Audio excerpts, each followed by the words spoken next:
you're experiencing connection errors with your Steam Deck, follow these steps to troubleshoot and potentially resolve the issues. Step 1. Check your network connection. Ensure that your Wi-Fi network is functioning properly. Test the connection with another device to confirm that the issue is not with your internet service. Step 2. Restart your Steam Deck. Power off your Steam Deck completely and then turn it back on. This can help reset any temporary issues affecting the network connection. Step 3. Update software. Make sure your Steam Deck is running the latest software version. Go to the settings menu and check for any available updates, as these can fix bugs and improve connectivity. Step 4. Forget and reconnect to Wi-Fi. Navigate to the Wi-Fi settings on your Steam Deck, select your network, and choose the option to forget it. Then, reconnect by entering the password again to refresh the connection. Step 5. Reset network settings.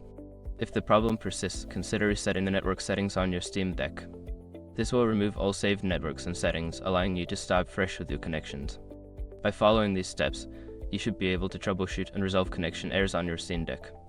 If issues continue, consider reaching out to support for further assistance.